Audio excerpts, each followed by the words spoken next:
This Good Morning Northwest morning sprint is brought to you by Bill's Heating and Air Conditioning. It is just about 6:53. Time to get you ready to take on your Tuesday in the morning sprint. City Charles has details on security preparations ahead of Donald Trump's arraignment in Miami today. Destiny Richards is in North Idaho with the world's largest swimming lesson coming soon. And it's going to be hot today, but we are expecting a cool down to come. Let's get to Mark with that forecast. Good morning, everybody. In our First Alert Weather, and that, again, that First Alert Weather app would be great to have. You'd see the changes.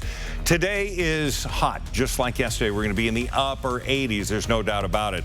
But we are going to see a big change coming in this afternoon and then overnight with colder air coming in from Canada. So the cloud cover's coming in. There's no doubt about that. We'll see a few mountain showers, but the winds firing up this afternoon looks to be between noon and 2 and staying with us through the afternoon. But again, that high today, 88, and it's going to happen fast.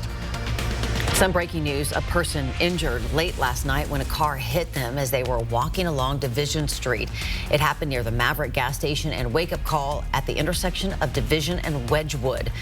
Spokane police say a driver was heading south when they hit the person. That person was taken to the hospital and has life-threatening injuries.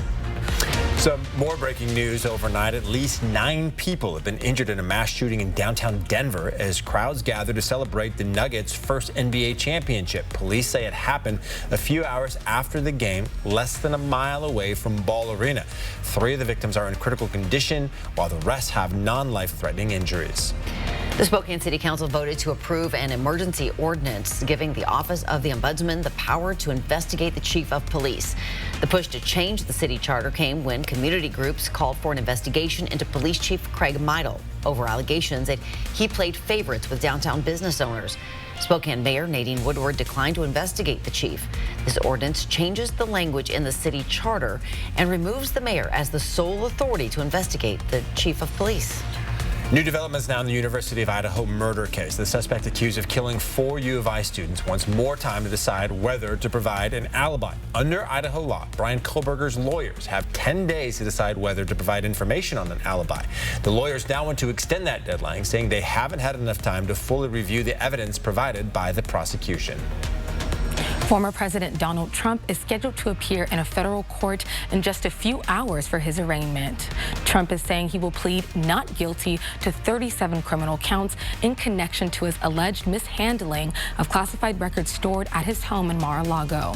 The city of Miami now planning for 5,000 to 50,000 people to rally outside of this federal courthouse you see on your screen. The Federal Protective Service will oversee the protection of the courthouse, and the Secret Service will be in charge of protecting the former president. Coverage on the indictment will continue coming up next on Good Morning America. Tens of millions of borrowers with federal student loans will have to restart payments in October. Interest will resume September 1st, according to the Department of Education. That's roughly when the Biden administration says its pandemic pause is set to end. The DOE says it will reach out to borrowers with more information. They can also check the federal student aid website. The video on your screen now was taken inside of East Valley Middle School just last week. You can see water pouring down the walls through tarps and into trash cans. A viewer reached out to 4 News Now saying she's worried for the health and safety of staff and students there. The woman, who wants to remain anonymous, tells us the leaking happens every time it rains and says nothing is being done to fix it. Her biggest concern is the possibility of mold. The woman says she's brought up the leaking issue to the East Valley School District multiple times and has even reached out to the state. The school district issued a statement to 4 News Now about the leaking roof. You can read it on our website, KXLY.com.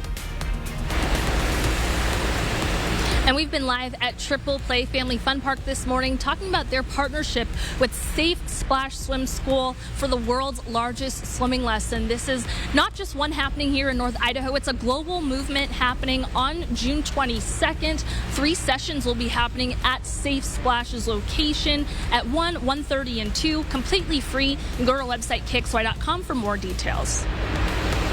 Safety concerns are growing in South Spokane since a woman was hit and killed by a car at South Baltimore Road and South Palouse Highway Sunday. Neighbors say it's a busy area with heavy traffic.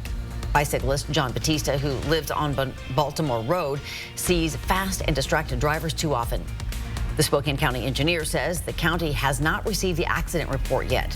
The county says once it has more details, it will decide whether to make any changes. Costco buyers, check your freezers. Frozen fruit, is being recalled because of potential hepatitis A contamination. Wawona Frozen Foods is recalling an organic Daybreak blend that was sold at Costco's in Washington from April 15th to June 26th of last year. No illnesses have been reported. It's being done as a precaution.